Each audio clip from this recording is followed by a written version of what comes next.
جائے نا حسرت تڑپ کر میرے سینے میں، کہیں رہ جائے نا حسرت تڑپ کر میرے سینے میں، نہ کعبے کی زمین دیکھی نہ پہنچا میں مدینے میں،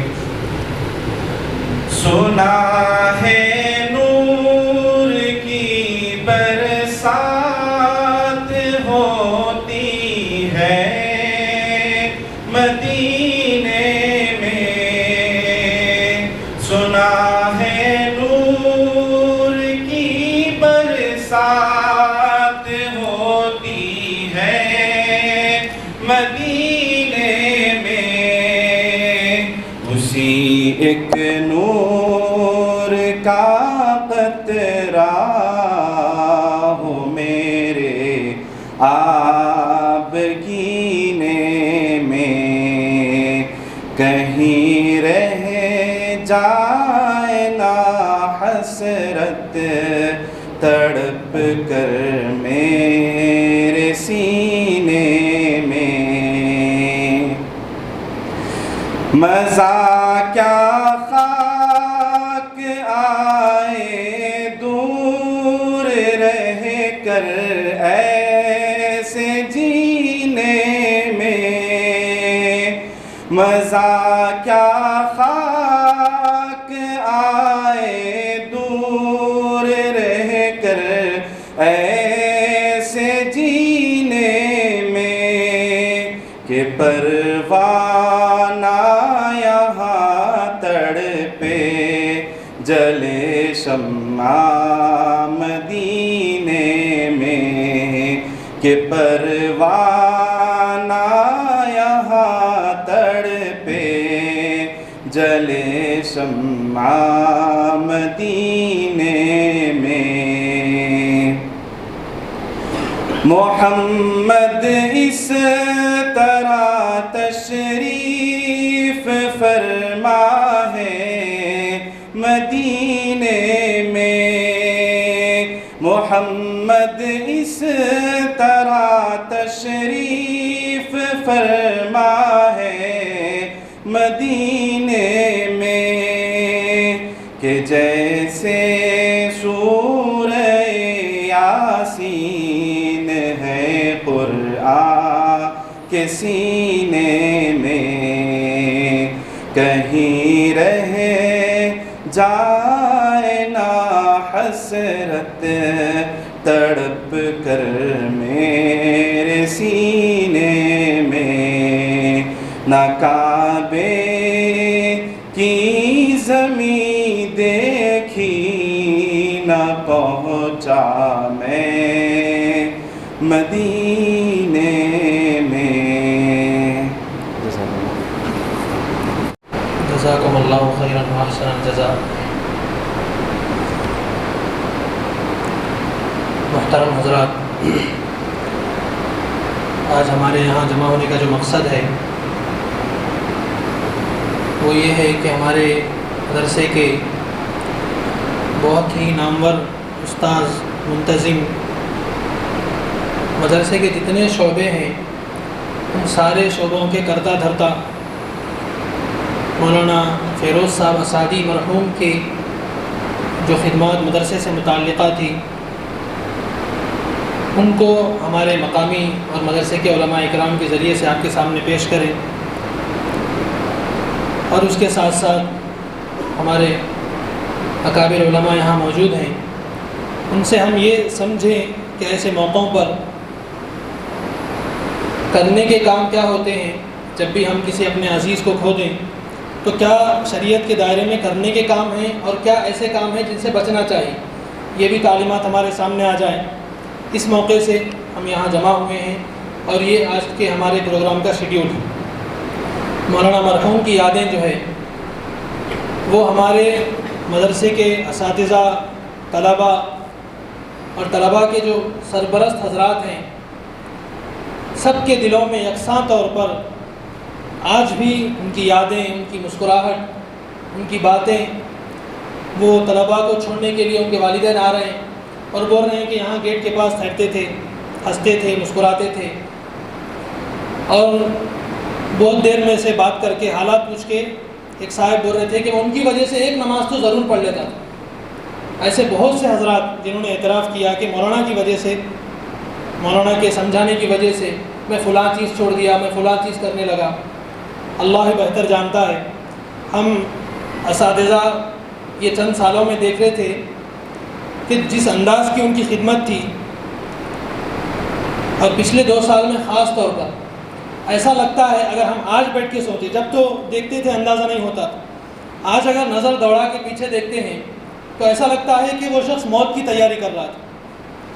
یعنی مدرسے کا کوئی کام مولانا کی زبان پہ نہیں بول کے نہیں رہتا۔ ہم اساتذہ کرام ہم جانتے ہیں ہماری باہر کی مصروفیتیں، مدرسے کی مصروفیت، مگر مولانا کے سلسلے میں ایسا کچھ نہیں۔ ان کی ساری مصروفیت مدرسہ، صبح شام، اور ہم اساتذہ کو ایسی عادت پڑ گئی تھی، کچھ بھی پریشانی ہوئی مولانا فیروز صاحب، کچھ بھی مسئلہ ہوا مولانا فیروز صاحب۔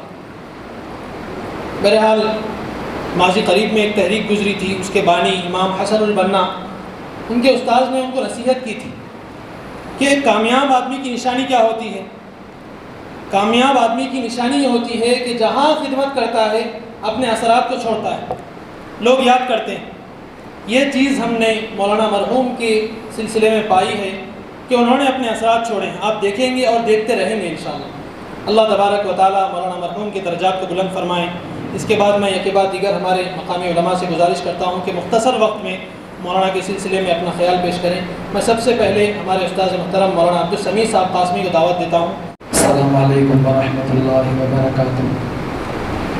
نحمده ونصلي على رسوله الكريم، اما بعد، قال نبینا صلی اللہ علیہ وسلم اذکروا محاسن موتاکم، اور کما قال نبینا صلی اللہ علیہ وسلم۔ بہت ہی قابل قدر اساتذہ کرام اور دیگر بزرگان دین اور سامعین، اس محفل سے ایسا محسوس ہو رہا ہے کیونکہ اس محفل کے سجانے میں، بنانے میں حضرت مولانا کی ذمہ داری ہوتی تھی کہ چاہے وہ مسجد میں ہو یا مسجد کے باہر ہو یا کہ اوپر ہال میں ہو، ایسا مولانا ہی سجایا کرتے تھے۔ ایسا محسوس ہو رہا کہ مولانا ہی باہر انتظام میں لگے ہوئے ہیں اور اس کے پیچھے مولانا اپنے کام کر رہے ہیں، کارندوں کے ذریعے سے کام انجام دے رہے ہیں۔ بہرحال بخاری شریف کی ایک روایت ہے جس میں اللہ کے نبی صلی اللہ علیہ وسلم کے پاس ایک وفد آیا، وفد عبد قیس، اس کے سردار تھے حضرت اشد۔ اللہ کے نبی صلی اللہ علیہ وسلم کے پاس جب یہ وفد آیا تو اللہ کے نبی صلی اللہ علیہ وسلم نے صحابہ کے سامنے، جب یہ وفد آیا اور ان کے سردار آئے تو اللہ کے نبی صلی اللہ علیہ وسلم نے صحابہ سے یہ فرمایا، یہ جو اس قبیلے کے سردار ہیں جو ساتھ میں آئے ہیں، اللہ ان سے محبت کرتے ہیں، ان کے اندر 2 خصوصیتیں ہیں۔ ایک یہ ہے کہ حلم، برداشت کرنے کی طاقت اور صلاحیت ان کے اندر ہے، اور دوسری چیز ہر کام اطمینان سے کرنا چاہے اور سکون سے کرنا۔ ہوا ہے کہ جب یہ 2 مرتبہ وفد آیا تھا، سن 5 ہجری میں اور 11 میں آیا تھا، جب وہ لوگ آئے تو اونٹوں کے ساتھ اور سگھوڑ اور ایسے ہی خچر وغیرہ پر آئے تو کجاوے کھولے بغیر ایسے ہی اللہ کے نبی صلی اللہ علیہ وسلم سے ملاقات کے لیے مسجد نبوی میں داخل ہو گئے۔ بولا تو یہ چاہیے تھا کہ لمبا سفر کر کے آئے ہیں تو غسل کرتے یا وضو کرتے اور نماز وغیرہ پڑھتے، اس کے بعد اطمینان سے ملتے، لیکن جو اس قبیلے کے سردار تھے انہوں نے ایسا نہیں کیا، بلکہ اپنے سواری پر جو کجاوا تھا اس کو کھولے ہیں، پھر اس کے بعد اطمینان سے غسل وغیرہ فرما کر اللہ کے نبی صلی اللہ علیہ وسلم کے پاس آئے تو اللہ کے نبی صلی اللہ علیہ وسلم نے ان کی تعریف کی ہے کہ اللہ تعالیٰ ان سے، ایسے شخص سے بہت زیادہ محبت کر رہے ہیں۔ کیوں؟ برداشت کرنے کی طاقت ان کے اندر بہت زیادہ ہے، اور دوسری چیز کہ ہر کام سکون اور اطمینان سے کرتے ہیں۔ اور میں نے مولانا کے اندر یہ 2 صفات دیکھے ہیں، یعنی برداشت. بہت سارے لوگ چونکہ مولانا گیٹی پر ٹھہرتے ہیں تو جتنے بھی پیرنٹس جتنے بھی والدین آتے ہیں تو مولانا سے ہر بات کی شکایت کرتے ہیں، مطلب اس طریقے سے ہوا تھا، ایسا ہوا تھا، ایسا ہوا تھا. تو لیکن آپ نظر انداز کرتے ہوئے ان کو سمجھاتے ہوئے، کبھی ایسا ہوتا ہے کہ طالب علم کوئی بچہ گھر کو چلے جاتا ہے تو فوراً اس کے پاس جا کر بلا کر لاتے ہیں، پھر جاتا ہے تو پھر بلا کر لاتے ہیں. کئی مرتبہ ایسا ہوا، ایسا نہیں کہ تھک گئے نہیں آپ، ایسا نہیں کہ چھوڑ دینا چاہیے، سمجھاتے بھی ہیں بیٹے پڑھ لینا چاہیے، پڑھنے میں آپ کا فائدہ ہے، آپ کے والدین کا فائدہ، آخرت بن جائے گی. تو یہ صفت برداشت کرنے کی صفت میں نے ان کے اندر بہت زیادہ دیکھی ہے.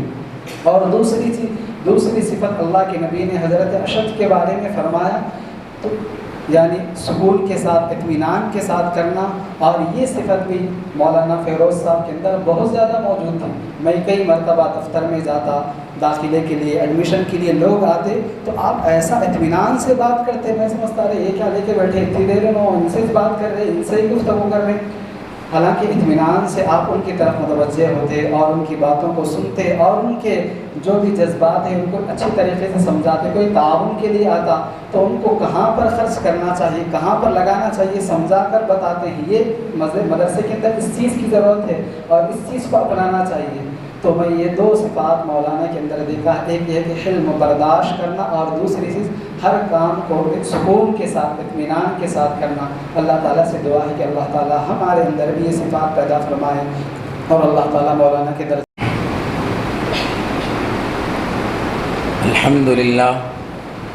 الحمدللہ العزیز الاکرم والصلاة والسلام علی النبی المکرم وعلى آلہ واصحابہ الہادین الی الاحسان والکرم.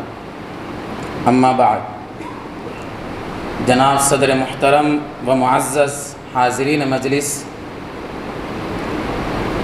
السلام علیکم ورحمۃ اللہ وبرکاتہ. جوہر انسان عدم سے آشنا ہوتا نہیں، جوہر انسان عدم سے آشنا ہوتا نہیں، آنکھ سے اوجھل تو ہوتا ہے پر فنا ہوتا نہیں. یہاں پر مولانا کے متعلق پیش کرنے والی 3 چیزیں ہیں. پہلی چیز ہے مولانا کی خود شخصیت، دوسری ہے کہ حضرت مولانا کی اعتراف خدمات، تیسری ہے اظہار تعزیت. پہلی چیز جو مولانا کی شخصیت تھی وہ میں 2 حدیثوں کے ذریعے آپ کے سامنے واضح کرنا چاہوں گا.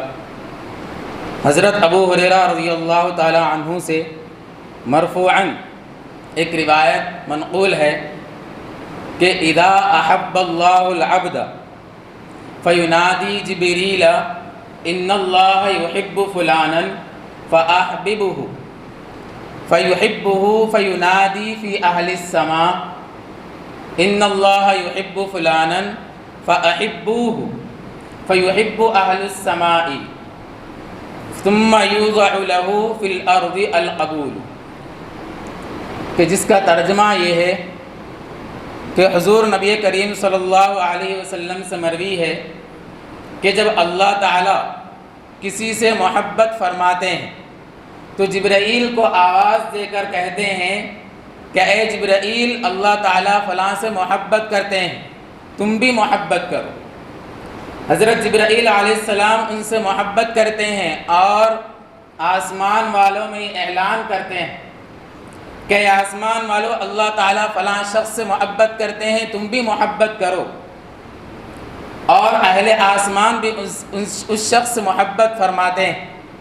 اور پھر زمین والوں میں اس شخص کی قبولیت کو ڈال دیا جاتا ہے. اللہ تعالیٰ کی محبت کی علامت یہ ہے کہ اللہ تعالیٰ زمین والوں کے دلوں میں اس شخص کی محبت ڈال دیتے ہیں. تو مولانا مرحوم کی یہ صفت تھی کہ ہر شخص ان سے محبت کرتا تھا. حضرت کے انتقال پر یہ محسوس ہوا کہ اس شخص نے جو روزانہ ان سے ملاقات کرتا تھا وہ بھی اظہار افسوس کر رہا ہے، اور وہ شخص جس نے صرف زندگی میں ایک بار ملاقات کی تھی وہ بھی اظہار افسوس کر رہا ہے. تو معلوم ہوا کہ اللہ تعالیٰ حضرت مولانا سے گویا کہ محبت فرماتے تھے. حضرت کے جنازے کی وہ پبلک اور وہ عوام کا امڑ کر آنا اس بات کی دلیل تھی، گویا علامت تھی کہ حضرت مولانا اللہ تعالیٰ کے محبوب بندوں میں شمار۔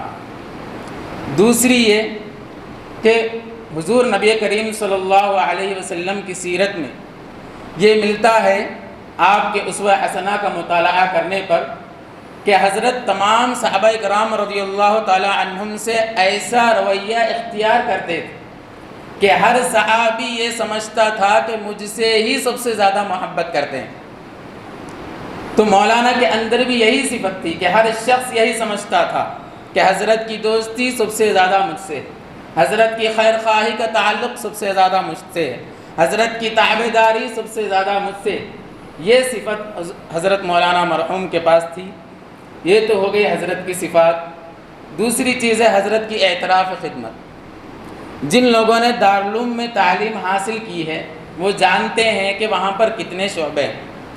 شعبے صفائی و چمن بندی سے لے کر کے دارالاقامہ کے شعبے تک 75 شعبے ہیں، اس میں 75 ملازمین، لیکن یہاں پر وہ تمام شعبوں کا ایک مجموعہ حضرت کا دفتر تھا اور وہ تمام ملازمین کا ایک مجموعہ خود حضرت مولانا مرحوم تھا۔ یہ حضرت کی اعتراف خدمت کا ایک مختصر سا خاکہ۔ تیسری چیز اظہار تعزیت، کہ جدائیگی تو انفراداً ہوئی کہ ایک فرد ہم سے جدا ہو گیا، لیکن نقصان و اجتماعی ہوا۔ کوئی ہے جو اپنے ایک بہن بہنوئی جو اپنے بیٹے جیسے شخص سے محروم ہو گئے، کوئی ہے بھائی جو اپنے جان نچھاور کرنے والے بھائی سے محروم ہو گئے، کوئی ہے معصوم اولاد جو اپنے شفیق باپ سے محروم ہو گئے، کوئی ہے شاگرد جو اپنے شفیق استاد سے محروم ہو گئے، اور اساتذہ اپنے تابعدار اور فرمانبردار شاگرد سے محروم ہو گئے، اور یہ مدرسہ پورا کا پورا کل گویا کہ حضرت سے محروم ہو گیا۔ اس کو رخصت تو کیا تھا مگر یہ معلوم نہ تھا، اس کو رخصت تو کیا تھا مگر یہ معلوم نہ تھا کہ سارا گھر ہی لے گیا گھر چھوڑ کر جانے والا۔ یہ حضرت کی اظہار تعزیت تھی۔ بہت کچھ بولنا چاہتا تھا لیکن ٹائم کی کمی ہے، بس اتنا کہوں گا کہ ہزاروں نغمے وفا کی ان کے لبوں پہ آ کے مچل رہے ہیں، ہزاروں نغمے وفا کی ان کے لبوں پہ آ کے مچل رہے ہیں، لبوں پہ لیکن لگے ہیں پہریں تو آنسو بن کے نکل رہے ہیں۔ زباں ہے ساکت نگاہ ہے حیراں، بولوں کیسے میں راز پنہاں، نگاہ ہے ساکت زباں ہے ساکت نگاہ ہے حیراں، بولوں کیسے میں راز پنہاں، کہ بحر غم میں اٹھا ہے طوفان تو دریا دریا دہل رہے ہیں۔ بس اللہ تعالیٰ سے دعا کرتا ہوں کہ اللہ تعالیٰ حضرت کی خدمات کو قبول فرمائے، اور حضرت کی زندگی جو ہمارے لیے قابل تقلید بھی تھی اور قابل عمل بھی تھی، اللہ تعالیٰ ان کے محاسن کو اپنانے کی توفیق نصیب فرمائے اور ان کی معصوم اولاد کے لیے بہترین کفالت کا انتظام فرمائے۔ وآخر دعوانا ان الحمد للہ رب العالمین۔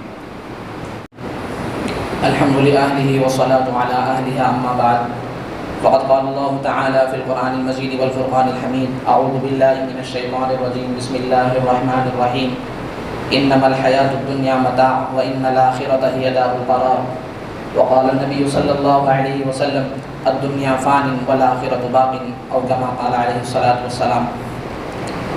حاضرین مجلس، میرے اور آپ کے درمیان میں ایک ہی شخص کی کمی ہے، وہ ہے مولانا فیروز صاحب رحمۃ اللہ علیہ۔ اللہ نے ان سے بہت زیادہ کام لیا اور اللہ نے ان کو بے شمار خوبیوں سے نوازا۔ ان میں سے پہلی خوبی جو میں نے آبزرو کیا اور نوٹس کیا، وہ سب سے پہلی خوبی یہ تھی کہ ان کے درمیان خاص طور سے پبلک کمیونیکیشن زیادہ تھا۔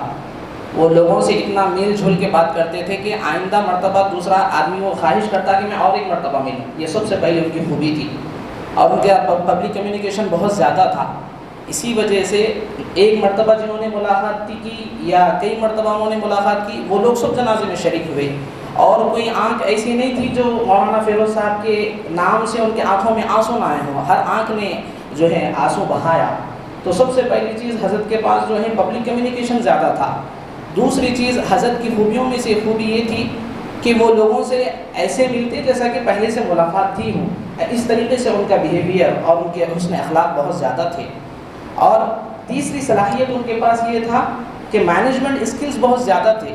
وہ اگر کوئی بھی چیز ان کو دے دیتے, چاہے مدرسے کی لائن سے ہو یا کنسٹرکشن فیلڈ کی لائن سے ہو یا کوئی پڑھانے کی لائن سے ہو, یہ تمام چیزیں اگر ان کو دیتے تھے وہ اچھی طریقے سے اس کو نبھانے کی کوشش کرتے تھے اور نبھا بھی لیتے تھے. یہ ان کی خوبیوں میں سے یہ تمام چیزیں خوبی تھی. پبلک کمیونیکیشن بھی زیادہ تھا اور جو ہے مینجمنٹ اسکلز بھی بہت اچھی تھی. اور اس کے علاوہ ان کے ذہن میں صرف یہی ایک ہی گمان رہتا تھا, ایک ہی خیال رہتا تھا کہ میں مدرسے میں زیادہ سے زیادہ وقت بتاؤں اور زیادہ سے زیادہ جو ہے گیدرنگ سب سے زیادہ کروں. آپ دیکھیں اس سال ہمیں مولانا فیروز صاحب کی خاص طور سے کمی محسوس ہوگی کہ بقرعید کے موقع پر وہ بالکل ہی اپنے آپ کو کچھ بچوں کے ساتھ فارغ ہو جاتے تھے لے کر کئی دن پہلے, اور وہ صاف صفائی کے مراحل تک کئی دن تک اس کو لگے ہوئے رہتے تھے. عید بھی وہیں گزرتی تھی, تمام چیزیں یہ ہوتا تھا. اور اپنے مدرسے کے جو استاذ رہتے اور شاگرد ہوتے ان کے ساتھ ان کا بیہیویئر بالکل ایک عام آدمی کے جیسا تھا. ایسا نہیں کہ شاگرد یہ فیل کریں کہ میرے استاذ ہیں تھوڑا سا میں الگ ہو جاؤں, ایسا نہیں تھا. بالکل ان کے شاگرد بھی ایسا سمجھتے تھے جیسا کہ یہ میرے بڑے بھائی ہیں. ان کا اس طریقے سے رویہ تھا. چوتھی چیز جو میں نے ان کے اندر نیکیوں کے اعمال میں سے جو سب سے پہلی چیز دیکھی وہ یہ تھی, جہاں تک مجھے معلوم ہے اور اس کو میں نے باضابطہ ان سے پوچھا بھی تھا, وہ چیز سب سے بڑی خوبی یہ تھی کہ حضرت کا معمول میں سے ایک معمول یہ تھا کہ وہ ہمیشہ باوضو رہتے تھے. باوضو, یہ میں اپنے آپ سے میں ان کو دیکھا بھی اور میں ان سے پوچھا بھی یہ سوال. ایک مرتبہ ہم یہیں مدرسے میں تھے تو مجھے وضو نہیں تھا, میں وضو کرنے کے لیے وہ باضابطہ وضو قرآن کے لیے اچھی لے لیے. تو میں نے ان سے کہا کہ آپ باوضو رہتے ہیں, تو انہوں نے کہا خان صاحب میں یہ معمول بنا لیا جب بھی میں گھر سے نکلوں تو بالکل وضو کے ساتھ نکلوں. یہ ان کا معمول تھا, کووڈ سیزن سے پہلے ہی ان کا معمول تھا اور وہ باضابطہ اس پر عمل بھی کرتے تھے. بہرحال حضرت مولانا فیروز صاحب رحمۃ اللہ علیہ کی شخصیت نہ تعریف کی محتاج تھی نہ ہے نہ رہے گی. اللہ نے ان سے بہت زیادہ کام لیا. ان کی جو ایکٹیویٹیز ہم دیکھ رہے ہیں ایسا سمجھ میں آتا تھا کہ گویا کہ وہ اپنے آپ میں اپنے آپ کے لیے تیاری کر رہے ہیں آخرت کے لیے. اور دیکھیں ہر ایک کی موت مقرر ہے, کہ کیسے آئے کیسی ہو کب آئے یہ اللہ ہی بہتر جانتے. تو اللہ نے ان سے بہت زیادہ کام لیا. بس اللہ سے یہی دعا ہے کہ اللہ ان کے اعمال کو قبول کرے اور ان کے بچوں کے لیے بہترین کفالت کا انتظام کرے. آخر میں صرف میں ان کے لیے ایک یہ شعر ایک بول کر اپنی بات کو ختم کر دوں گا. ورق ورق پر تیری عبارت, تیرا فسانہ تیری حکایت, کتاب ہستی جہاں سے کہ کھولی تیری محبت کا باب نکلا. کوئی شخص ایسا نہیں تھا کہ ان کے انتقال پر یہ کہے کہ بھئی ان معاملات میں تھوڑے الگ تھے یا ان کا مزاج کچھ شروع تھا, ایسا کسی نے نہیں کہا. تو یہ شعر ان کے لیے ہیں, ورق ورق پر تیری عبارت, تیرا فسانہ تیری حکایت, کتاب ہستی جہاں سے کھولی تیری محبت کا باب نکلا. اللہ سے دعا ہے کہ اللہ تعالی حضرت کے درجات کو بلند فرمائے. آمین وآخر دعوانا الحمدللہ رب العالمین.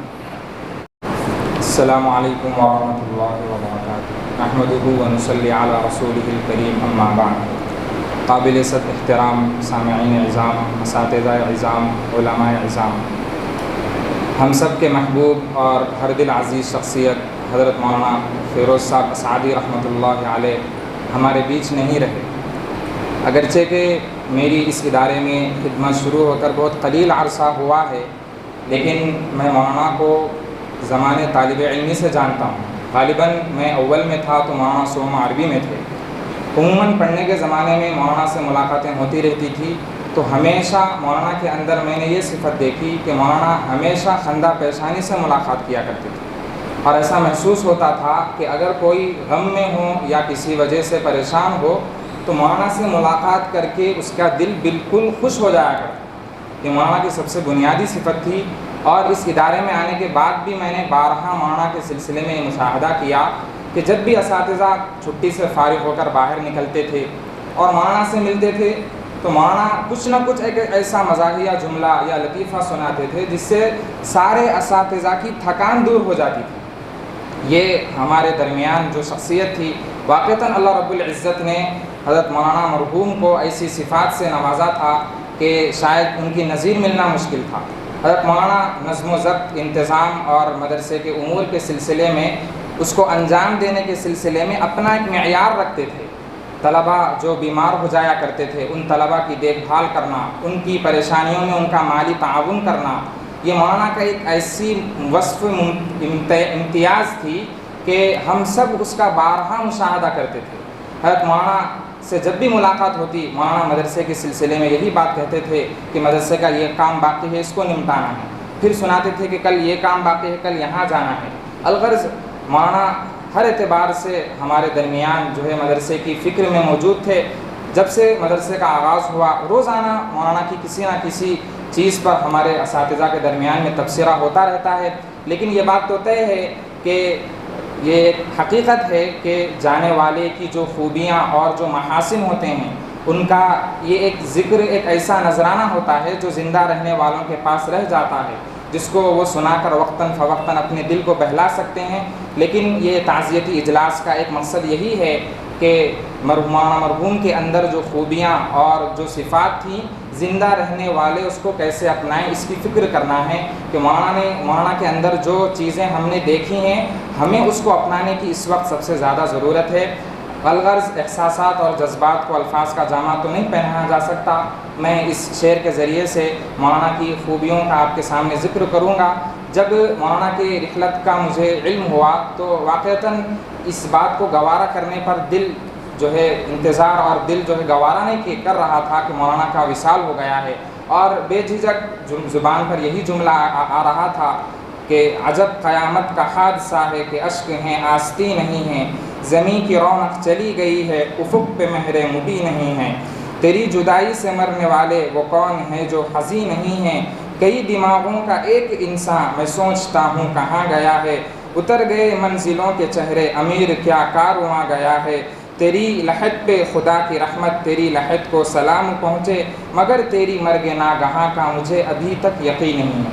اللہ ہم سب کو مولانا کی صفات کو اپنانے کی توفیق نصیب فرمائے اور مولانا کو اعلیٰ سے اعلیٰ درجات جنت الفردوس میں عطا فرمائے، مولانا کے پسماندگان کو صبر جمیل نصیب فرمائے۔ وآخر دعوانا الحمدللہ۔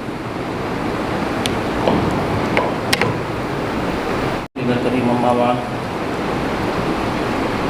اس وقت میں جیسے مولانا مرحوم کے گھر والے تعزیت سننے کے محتاج ہیں، ان کے اہلیہ، ان کے بچے، ان کے بھائی، ان کے سسرالی رشتہ دار، میں سمجھتا ہوں کہ ان سب میں سب سے زیادہ میں بھی مستحق ہوں کہ میری بھی تعزیت کی جائے، اتنا مجھ سے زیادہ ان کا لگاؤ تھا۔ دارالاقامہ ہم لوگ یہاں شروع کیے تھے تو اس وقت میں مولانا فیروز صاحب کی ہمت پر ہم لوگوں نے کام شروع کیا اور پوری ایمانداری کے ساتھ، پوری جانفشانی کے ساتھ، خوب محنت کے ساتھ وہ کام کرتے رہے۔ شروع میں ایک مدرس کی طرح رہے، لیکن ان کی اطاعت اور ان کی وفا شعاری ایسی تھی کہ کچھ دن میں ایسا لگنے لگا کہ یہ میرے بہت خاص دوست ہیں۔ پھر چند دنوں میں ایسا محسوس ہوا کہ نہیں، یہ تو میرے ذاتی کام کرتے ہیں تو گویا کہ میرے بھائی کی طرح ہیں۔ میری ساری یعنی جن لوگوں کو نقصان ہوا ہوگا ان کی وفات سے سب سے زیادہ میں ہوں جس کو نقصان ہوا ہوگا۔ آخر دنوں میں ان 1-2 سالوں کے اندر تو پوری ذمہ داری ماشاءاللہ ایسی، کوئی کام ہو جمعیت کا، جماعت کا، مدرسے کا، مساجد کا، صرف میرا کام تو خالی طے کرنا تھا۔ وہ سمجھتے تھے کہ حقیقت میں ان کاموں کو وہی کرنا ہے، میں صرف طے کرتا تھا، کام وہی کر دیا کرتے تھے۔ الحمدللہ اللہ تعالیٰ ان کی ان خدمات کو قبول فرمائے۔ حضرت رسول اللہ صلی اللہ علیہ وسلم کسی کی تعزیت فرماتے تھے تو آپ یوں فرماتے تھے، ان للہ ما اخذ، جو کچھ اللہ تعالیٰ نے دیا ہے وہ انہی کا تھا۔ ہم سمجھتے ہیں کہ یہ میرا بیٹا ہے تو بیٹا کتنے سال سے ہے، ہم سمجھتے ہیں کہ یہ میرا بھائی ہے تو یہ بھائی کتنے سال سے ہے میرا، ہم سمجھتے ہیں کہ یہ میرے مدرس ہیں، یہ میرے دوست ہیں، یہ میرے شوہر ہیں، تو یہ چند سالوں سے یہ رشتہ داریاں ہیں۔ اللہ تعالیٰ یہ کہہ رہے ہیں یہ بندہ تو میرا اس سے بہت پہلے سے میرا ہے، روز اول سے میرا ہے، اس کی روح میں نے بنائی ہے، اس کا جسم میں نے بنایا ہے۔ ان للہ ما اخذ، اللہ ہی کا تھا جو انہوں نے لے لیا۔ اس وجہ سے ہمیں ہمت رکھنا چاہیے، ایسے وقت میں پریشان نہیں ہونا، ہمت نہیں توڑنا، کاموں سے پیچھے نہیں ہٹ جانا چاہیے۔ شیطان کسی بڑے کے دنیا سے رخصت ہو جانے کے بعد سب سے پہلی چیز جو دلوں کے اندر ڈالتا ہے وہ ان کے اندر پست ہمت ہی پیدا کرتا ہے۔ حضرت سیدنا ابو بکر صدیق رضی اللہ تعالیٰ عنہ نے جو ہمت کا مظاہرہ حضرت رسول اللہ صلی اللہ علیہ وسلم کی دنیا سے رخصت ہونے کے بعد فرمایا، آپ نے ایسا جملہ تاریخی فرمایا کہ میں نے تصور نہیں کیا جا سکتا تھا کہ حضرت سیدنا ابو بکر صدیق رضی اللہ تعالیٰ عنہ کی زبان سے یہ نکلے گا کہ من کان یعبد محمدا فإن محمدا قد مات ومن کان یعبد اللہ فإن اللہ حی لا یموت۔ ایسے وقت میں ایسا جملہ نکلنا یہ حضرت سیدنا ابو بکر صدیق رضی اللہ تعالیٰ عنہ کے علو مرتبت اور ان کے مقام میں سے ہی ممکن تھا، اس کے علاوہ کسی سے ممکن نہیں تھا۔ یہ اس لیے تھا کہ انہوں نے ہمت دلائی کہ نہیں، کام سارے کے سارے اللہ تبارک و تعالیٰ کے ذریعے سے ہوتے ہیں۔ اللہ تعالیٰ جس سے چاہے، جب چاہے، جیسے چاہے اللہ تعالیٰ کام لے سکتے ہیں۔ ہم سب کو کام اللہ کے لیے کرنا چاہیے، اللہ تعالیٰ کام لیتے ہیں۔ اس وجہ سے نہ تو پس ہمت ہونا، نہ تو اصل بڑوں کے گزرنے کا یعنی ان کے ساتھ ہمدردی اور ان کے ساتھ غمگساری کا اصل کام یہ ہے کہ ان کے لگائے ہوئے پودوں کو اور ان کے لگائے ہوئے کام کو اور ان کے چھوڑے ہوئے کاموں کو تکمیل تک پہنچانا، یہ اصل میں حقیقت میں ان سے محبتیں ہوتی ہیں۔ تو اللہ کے رسول صلی اللہ علیہ وسلم یہ جملہ فرمایا کرتے تھے کہ جو اللہ تعالیٰ نے دیا وہ اللہ تعالیٰ، ان للہ ما اخذ ولہ ما اعطی، یہ بھی خیال کرو کہ جو کچھ دیا ہے یہ اللہ نے دیا ہے۔ جو کچھ ہے اب ہمارے اور رشتہ دار ہیں وہ سب اللہ کے دیے ہوئے ہیں، اور ہر چیز اللہ کے یہاں ایک وقت مقرر ہے۔ جیسے وہ گئے ہیں ہم کو بھی جانا ہوگا، اور اب جو موجود ہیں ان کو بھی جانا ہوگا۔ یہ ہر شخص کا وقت، ہر چیز کا وقت مقرر ہے۔ ایسے وقت میں آپ صلی اللہ علیہ وسلم نے 2 نصیحتیں فرمائیں۔ ایک، فلتصبر، چاہیے کہ ایسے وقت میں صبر کرنا چاہیے، ایسے وقت میں گلا شکوہ نہیں کرنا، زبان سے شکایت کے الفاظ نہیں نکلنا، نوحہ نہیں کرنا۔ حضرت رسول اللہ صلی اللہ علیہ وسلم کے چچیرے بھائی حضرت جعفر بن ابی طالب رضی اللہ تعالیٰ عنہ ہیں، کیسی عظیم شہادت ان کی ہوئی تھی۔ غزوہ موتا کے موقع پر گئے اللہ کے حکم کو پورا کرنے کے لیے، اللہ کے رسول کی حکم کو پورا کرنے کے لیے، تو ان کے جسم کے ٹکڑے ٹکڑے کر دیے گئے تھے۔ ایک ہاتھ کاٹ دیا گیا تو انہوں نے جھنڈا دوسرے ہاتھ میں لے لیا، دوسرا ہاتھ کاٹ دیا گیا، منہ میں اس جھنڈے کو پکڑا، پھر ایک زور سے کسی نے برچھا مارا جس کی وجہ سے ان کے جسم اور ان کے پیٹ کے ٹکڑے ہوئے۔ ایسی یعنی تکلیف دہ شہادت اور جسم کے ٹکڑے ٹکڑے حضرت جعفر بن ابی طالب نے فرمائے۔ حضور علیہ الصلاۃ والسلام ایسے وقت پر ان کے گھر تشریف لے گئے، ان کی اہلیہ حضرت اسماء بنت عمیس کے پاس حضور صلی اللہ علیہ وسلم تشریف لے گئے، اور ان کے بچوں کو بلایا، حضرت عبداللہ کو، عون کو اور محمد کو، تینوں کو بلا کر ان کے سر پر ہاتھ رکھا، اور حضرت اسماء رضی اللہ تعالی عنہا کے سامنے ان کے بچے کا ہاتھ ایسے اوپر کیا اور فرمایا اللہ کی آسمان کی طرف دعا کرتے ہوئے کہ اے اللہ، جعفر کے دنیا سے رخصت ہو جانے کے بعد اس بچے کو اس گھر کا جانشین بنا دیجیے، اے اللہ اس بچے کے ہاتھوں کے اندر برکت عطا فرما دیجیے۔ اور فرمایا اپنی یعنی ان کی امی جان سے، ان بچوں کی، کہ تم یہ سمجھ رہے ہو کہ تمہارے شوہر دنیا سے رخصت ہو گئے ہیں؟ ایسا نہیں ہے، اللہ تمہارے گھر کے محافظ بن گئے ہیں، اللہ تمہارے لیے اب جانشین ہیں۔ اور حضور علیہ الصلاۃ والسلام نے ان کے لیے برکت کی دعائیں کی، اور چند سالوں کے اندر لوگوں نے دیکھا جن کے والدین زندہ تھے انہوں نے وہ تربیت کر کے وہ بچوں کو وہ مقام تک نہیں پہنچایا جس مقام پر حضرت جعفر بن ابی طالب کے بچے اللہ کے راستے میں شہید ہو جانے والے والد کے بچوں کو اللہ نے جو دنیاوی ترقیاں عطا فرمائی، جو روحانی ترقیاں عطا فرمائی اور خوب مال کی فراوانیاں عطا فرمائی، مدینے میں باحیات زندہ رہنے والے صحابہ کے بچوں کی وہ تربیت اور وہ مقام و مرتبے اور وہ بلندیاں حاصل نہیں ہوئیں جو حضرت جعفر رضی اللہ تعالیٰ عنہ کے بچوں کو حاصل ہوئی تھیں۔ تو حضور علیہ الصلوۃ والسلام نے فرمایا تھا کہ فلتصطبر، چاہیے کہ تم صبر کرو، اور صبر کرو گے تو اللہ تعالیٰ تم کو اس پر اجر و ثواب عطا فرمائیں گے۔ تو الغرض میں بھی یعنی ان کی اس شہادت حکمی کا اندر غم میں شریک ہوں، اور اللہ تعالیٰ سے دعا کرتا ہوں کہ اللہ تبارک و تعالیٰ مرحوم کی مغفرت فرمائے، بال بال کی مغفرت فرمائے۔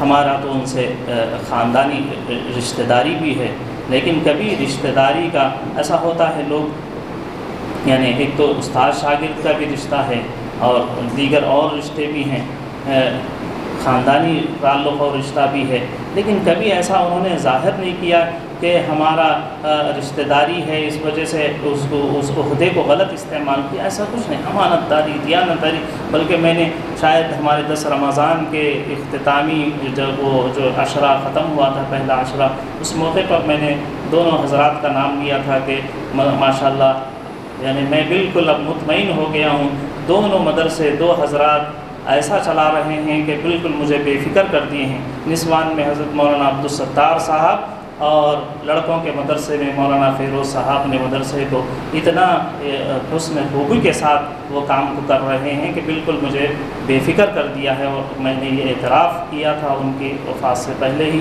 میں جانے سے پہلے میں بھی ان سے میری پہلی ملاقات ان کی شاگرد بھی تھے میرے، نور نحو میر اشرف العلوم میں انہوں نے مجھ سے پڑھی تھی، تو پہلی ملاقات نحو میر کے درس میں ان سے ہوئی تھی، اور آخری ملاقات اس وقت میں جب میں عمرے کے لیے جا رہا تھا تو میرے پاس آئے تھے اور کہنے لگے آپ جا رہے ہیں عید پہ نہیں رہیں گے تو میری عیدی کا کیا ہوگا؟ میں نے کہا تھا کہ آپ کام بہت اچھے انداز سے کریے، آپ کے لیے میں آنے کے بعد یعنی ساری چیزوں کو پورا کروں گا۔ پھر ایسی ہماری یعنی ایسا استاد شاگرد بھائی کی طرح بلکہ ہر طرح کے میرے لیے بہت وہ خاص تھے۔ اللہ تعالیٰ مرحوم کی مغفرت فرمائے اور ان کے اہل خانہ کو صبر جمیل نصیب فرمائے، اور ان کے بچوں کو اللہ تعالیٰ دنیا اور آخرت کی روحانی جسمانی ہر طرح کی ترقی نصیب فرمائے۔ وآخر دعوانا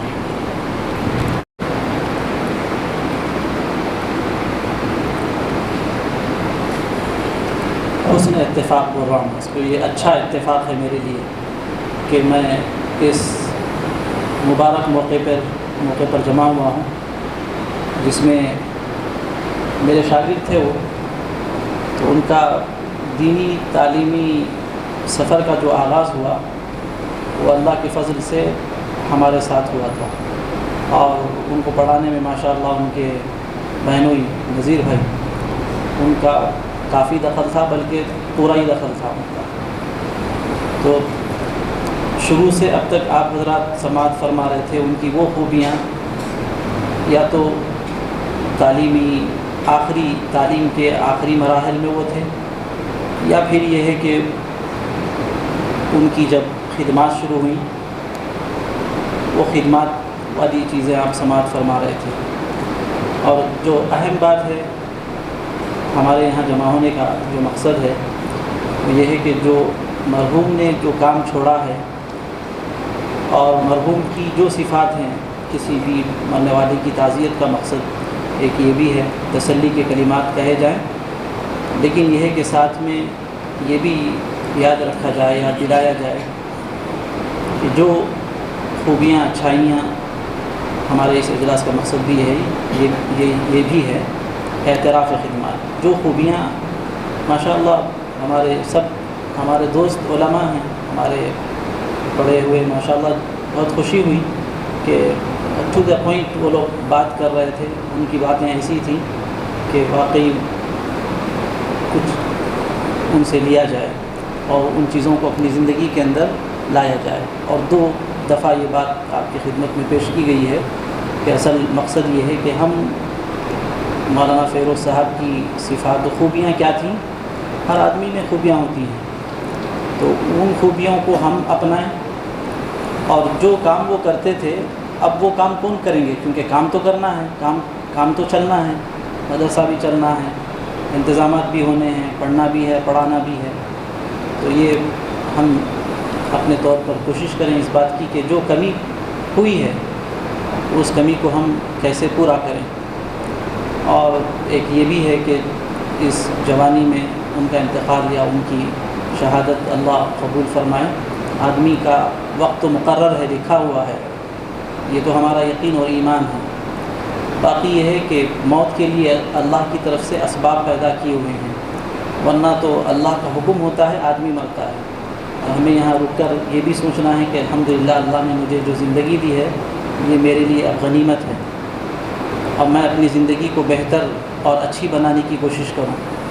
کسی کی موت کا وقت تو مقرر ہے لیکن معلوم نہیں ہے، تو اس لیے ہم بھی نیت کریں، کیونکہ نیت پر ہی اللہ کی طرف سے اجر و ثواب شروع ہو جاتا ہے کہ ہم اپنی بقیہ زندگی کو، ہماری بہنیں بھی، ہمارے بھائی بھی، ہم سب لوگ سارے ہی یہاں موجود حضرات اور خواتین یہ نیت کریں کہ انشاءاللہ بقیہ زندگی کو ہم ماشاءاللہ اللہ کی اطاعت اور فرمانبرداری ہی میں گزار رہے ہیں. اللہ قبول فرمائیں، لیکن مزید تجدید نیت ہو جائے کہ ہماری ہم انشاءاللہ اور اپنی زندگیوں کو ہم غنیمت سمجھیں.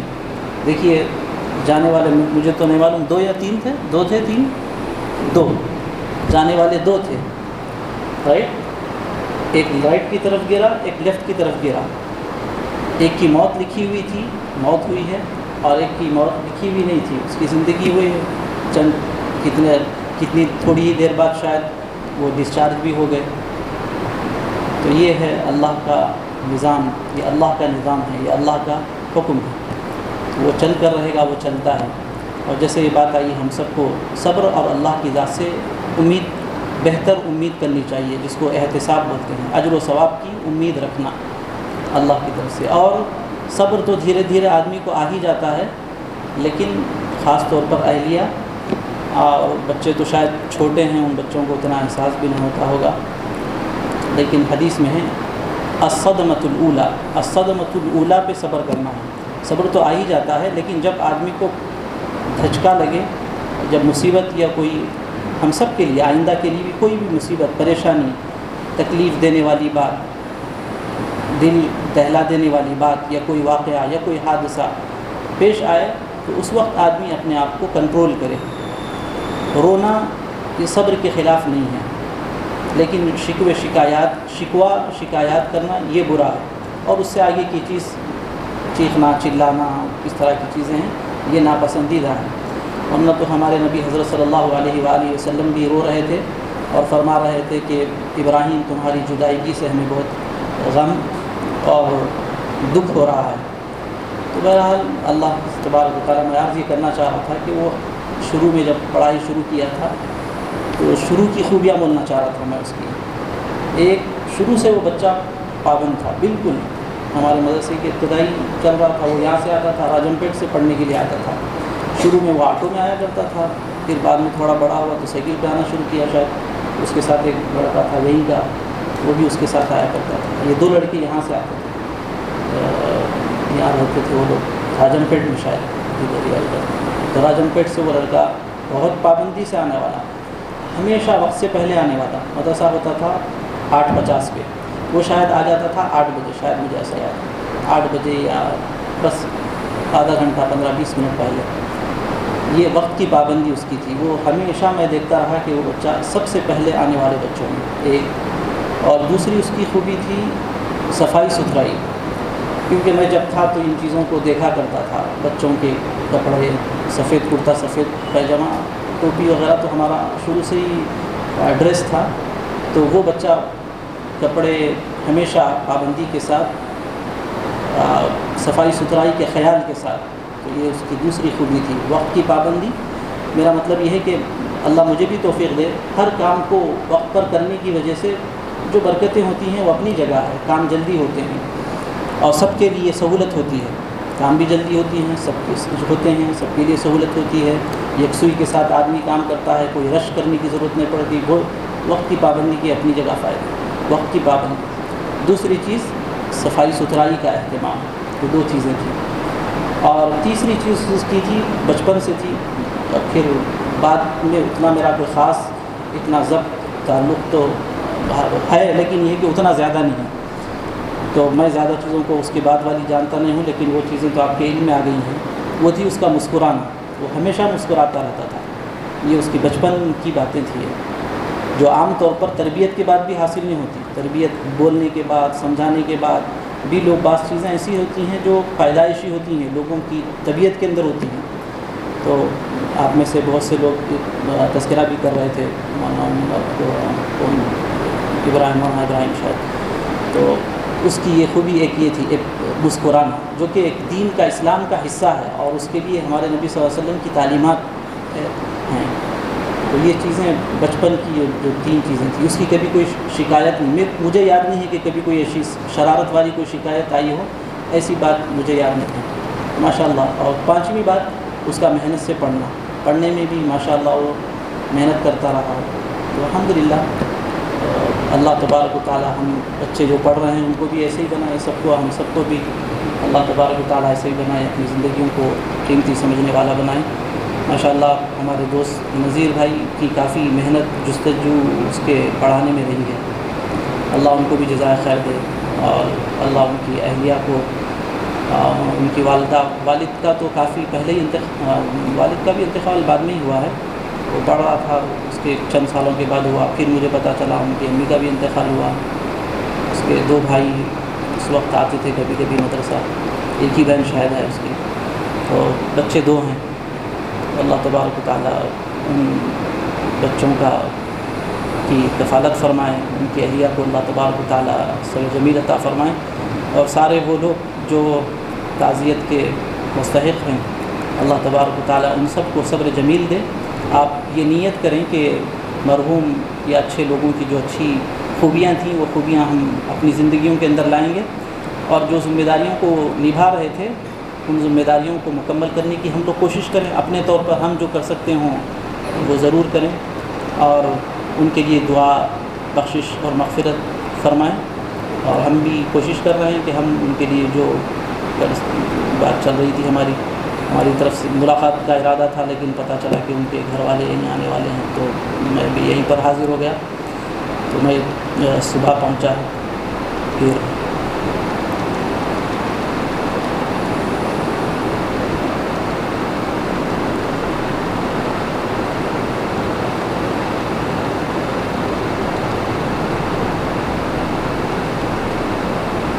میرا کوئی خاص پروگرام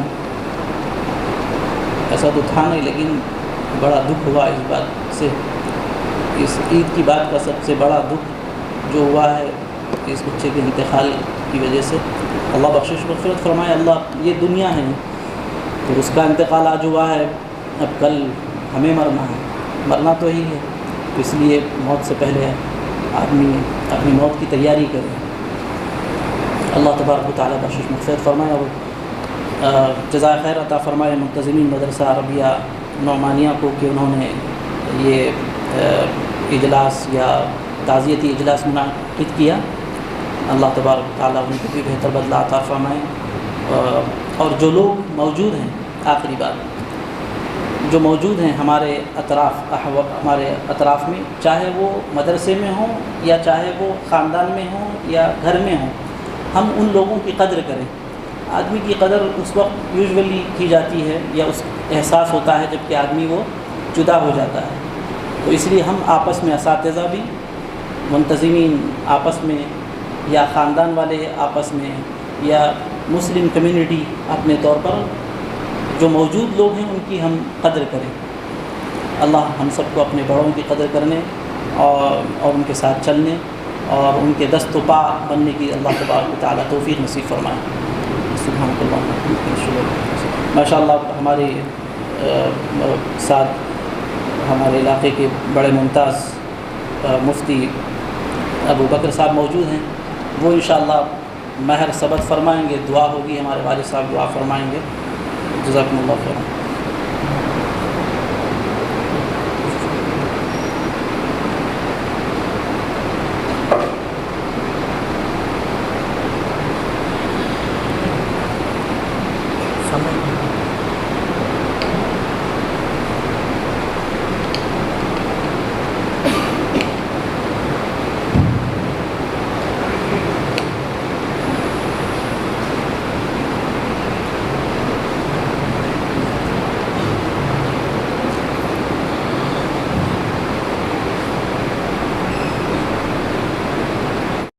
ایک مکتب کی ذمہ داری لے لو، ایک شعبے کی ذمہ داری لے لو، بچوں کو لاؤ دیہاتوں سے، خاندان سے۔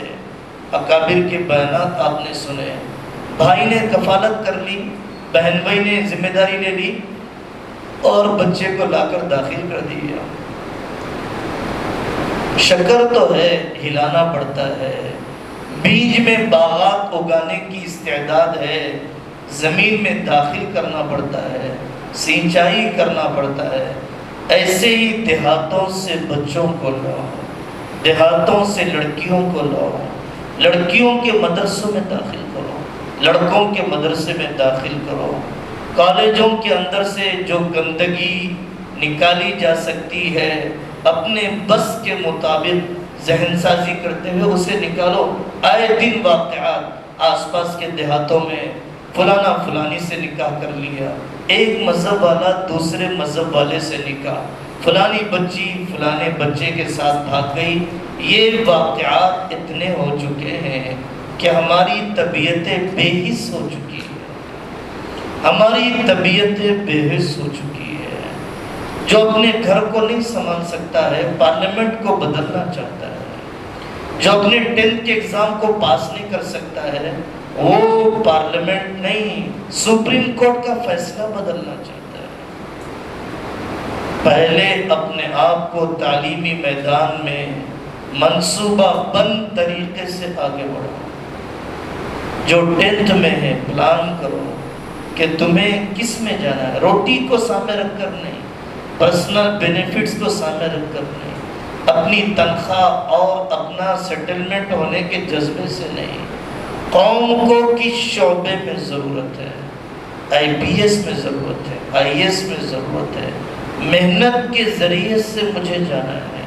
لِكُلٍّ دَرَجَاتٌ مِّمَّا عَمِلُوا، جو جتنی محنت کرتا ہے وہ اتنے مقامات پاتا ہے، وہ اتنے مقامات پاتا ہے۔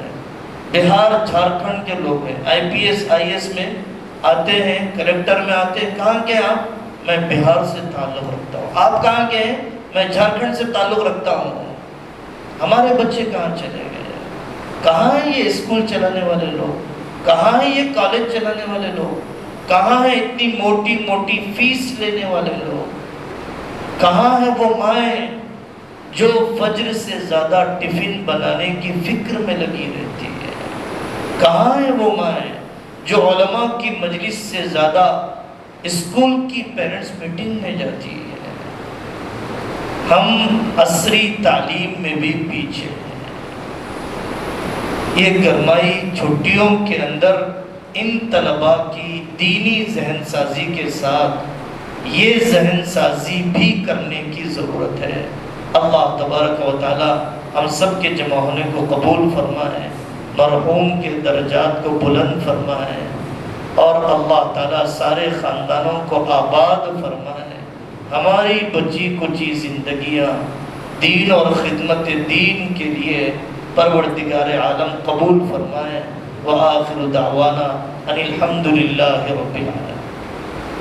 مولانا فیروز صاحب کے لیے ایصال ثواب کا اہتمام کریں، قرآن شریف پڑھ کر یا جو عمل نیک ہو سکتا ہے، عمل صالح ہو سکتا ہے، کر کے ان کے لیے ایصال ثواب کا اہتمام کریں۔ ایسے ہی ان کے گھر کو مضبوط کرنے کے لیے ہم سب کو چاہیے کہ اس کی تھوڑی سی فکر کریں۔ ماشاءاللہ مدرسے کے ذمہ دار بھی مولانا عمران فاروق صاحب نے بھی وعدہ کیا ہے، ایسے ہی آپ سے بھی گزارش ہے کہ اس سلسلے میں جو حضرات حصہ لینا چاہتے ہیں حسب استطاعت اور خوشی، وہ حضرت مولانا یاسر صاحب یہاں ہمارے استاذ ہیں، اور کچھ ذمہ داریاں مولانا کے بعد ان کو سونپنا طے کیا گیا ہے۔ آپ سے گزارش ہے کہ ان سے رابطہ کر کے ہم یعنی کچھ کر تو نہیں سکتے، جتنا ہو سکے ہم سے ان کے بچوں کے لیے، ان کی صحیح تعلیم تربیت کے لیے، ان کے صحیح رہائش وغیرہ کے لیے آپ سے گزارش ہے کہ اس سلسلے میں اس سے یا مولانا یاسر صاحب سے رابطہ کر کے اپنے تعاون وغیرہ کو ان کے لیے پیش کر سکتے ہیں۔ جزاک اللہ خیر، آپ سب کے آنے کو اللہ تعالیٰ میں قبول فرمائے اور بالخصوص مرحوم کو مرحوم کی مغفرت فرمائے اور ان کے اہل خانہ سارے رشتہ داروں کو اللہ تعالیٰ صبر جمیل نصیب فرمائے۔